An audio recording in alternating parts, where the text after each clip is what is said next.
Non, mais c'est facile de parler une fois que le match s'est joué, c'est avant qu'il fallait parler. Maintenant, c'est trop tard. Est-ce que tu as déjà entendu quelqu'un prononcer cette phrase? Peut-être que tu l'as toi-même déjà prononcée. Eh ben, tu sais quoi? C'est une belle connerie. Et dans cette vidéo, je vais t'expliquer pourquoi tu fais les mêmes erreurs encore et encore.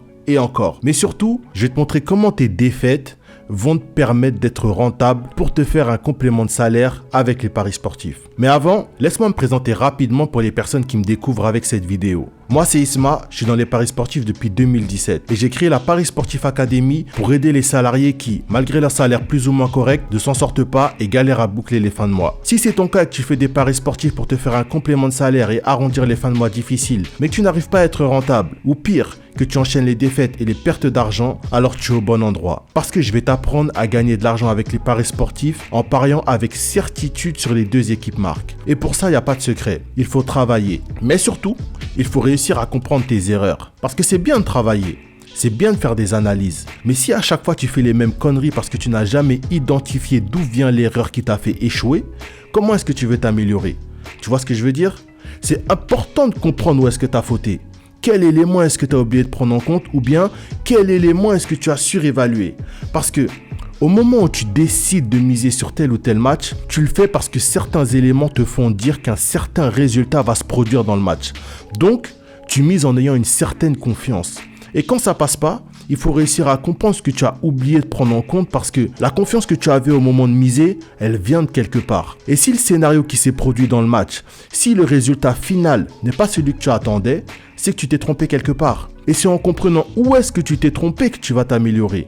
Jusque-là, tout ce que je dis, c'est logique. La question, c'est comment tu fais pour comprendre d'où vient ton erreur si tu ne reprends jamais tes matchs et que tu ne refais pas l'analyse qui t'a mis en confiance pour valider ton pari. Comment est-ce que tu veux éviter de reproduire la même erreur? Tu peux pas, parce que tu ne sais même pas ce que c'est. Et tu continues d'avancer comme un aveugle avec sa canne qu'il a fait bouger de gauche à droite devant lui pour éviter de se prendre un trottoir ou de rentrer dans quelqu'un. Tu vois bien que c'est une stratégie pourrie. Et c'est pour ça que les gens qui disent oui, c'est pas une fois que le match est fini qu'il faut parler, maintenant c'est trop facile, maintenant qu'il y a le résultat, et blablabla, ces personnes-là, elles n'ont rien compris. Parce que c'est justement là que tu peux voir d'où vient ton erreur et t'améliorer. Peut-être que tu vas te rendre compte qu'il manquait quelque chose dans les statistiques. Peut-être que tu vas te rendre compte que l'équipe sur laquelle tu as misé montrait déjà des signes de faiblesse parce qu'elle n'a pas réussi à battre des adversaires plus faibles que celui qu'elle vient de jouer. En fait, peu importe ce dont tu vas te rendre compte, ça va te permettre de comprendre d'où vient ton erreur.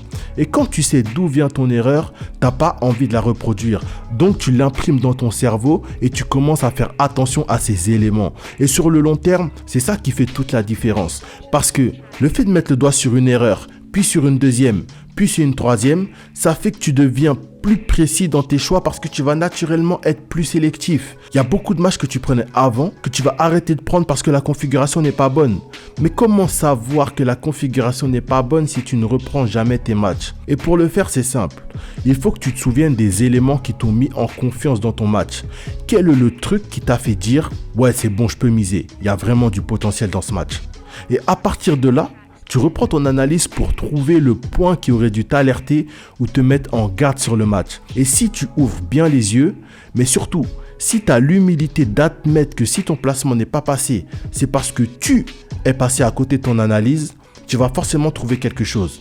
Peut-être que ce que tu vas trouver, ça sera ça, ou peut-être que ça sera une fausse piste. Mais dans les deux cas, tu es gagnant. Parce que ce que tu auras trouvé va te forcer à travailler différemment. Et c'est comme ça que tu t'améliores, en faisant évoluer ta réflexion. Chaque jour, tu dois remettre ta réflexion en cause. C'est comme un sportif de haut niveau. Après chaque match, il revisionne ce qu'il a fait pour voir ce qui n'a pas été bien fait sur le terrain pour pouvoir travailler ça à l'entraînement.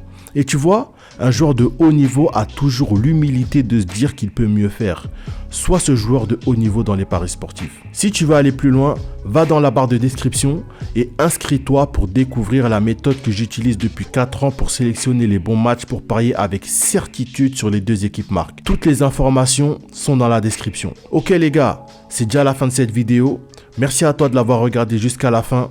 On se retrouve très vite pour une prochaine vidéo. C'était Isma de la Paris Sportif Academy.